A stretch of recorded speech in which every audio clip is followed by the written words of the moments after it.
ML Crispy Corner, a local business sources baay local cultivation to boost Tarragona Davao Oriental socio-economic development. So the business supports farmer through sourcing ingredients locally, encourage sustainable farming practices, retain cultural heritage and trend with the global sustainability. Baay based on the snack enhance brand value and communities.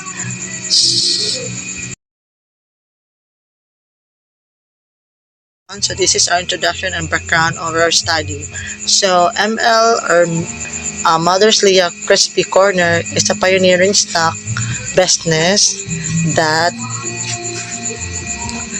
focus on the unique and nutritious ingredients called baay root crop of Tarragona. It is origin from the Davao Oriental. So the business aimed to bring healthier snacks, alternatives, and while helping develop local agriculture. So the ML Crispy Corner utilized the baay root crops, which is a staple local agricultural product with a high nutrition value and resilience. So the enterprise bring together health-conscious innovation with cultural preservation. So our literature review summary is a concept A. The bahay crop roots, also known as a giant swamp taro. It is nutritious and functional food growth in tropical fresh weather. So in high in high Concept A. The baay root crop, also known as a giant swamp taro, is a nutritious and functional food grown in tropical uh, from water freshener. So its high localated content provides an antioxidant and chelating properties. And this high sugar content contribute to the health benefits. Bahay is the staple crop in the Pacific Island. So concept B. ML Crispy Corner, which is Mother's Leah Corner, a local business sources baay local cultivation to boost Tarragona Davao Oriental socio-economic development. The business support farmer through sourcing ingredients locally, encourage sustainable farming practices, retain cultural heritage, trend with the global sustainability.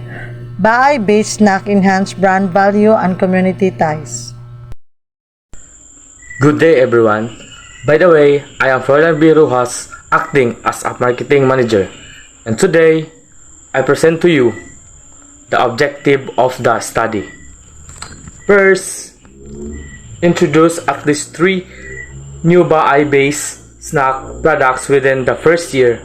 And the second, which is achieve a 20% market share in the local snack industry within 2 years. And lastly, which is maintain a 90% customer satisfaction rate through high quality products and excellence service. Good day everyone, my name is Leonardo Madindin and I'm the production manager. So, expected outcome and significance. So, number one is healthier snack option. Produce healthier natural snack using baay root crop would address the demand for healthier food choices. And number two is support local agriculture. Develop jobs and increase local farming by sourcing baay from regional farmers. And number three is sustainability. Adopt eco-friendly practice through sustainable packaging and farm to fork sourcing. And number four is market expansion. Expand the brand locally and globally by launching a new snack innovation for building customers' loyalty. And our expected significance will be number one, healthy and wellness. Health and wellness. A healthier alternative to factory produced snacks food industry promoting healthier eating habits. And number two is economic impact, enhancing the local economy by nurturing the farmer and the regional agriculture. And number 3 is cultural prevention.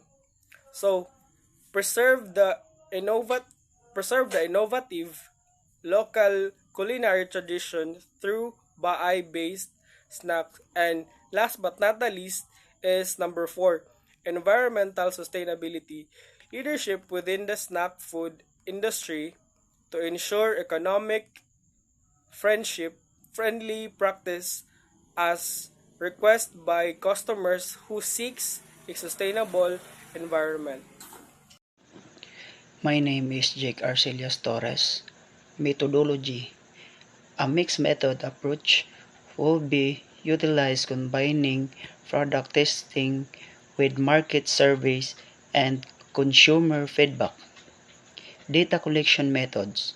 Consumer feedback gathered through focus group and interviews focusing on testing textures and packaging.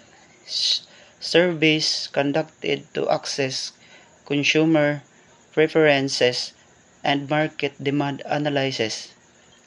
Sampling. Target population include health conscious individuals, parents, and eco-friendly consumers in Mati City. Feedback will also be collected from farmers market and retail stores. Analysis.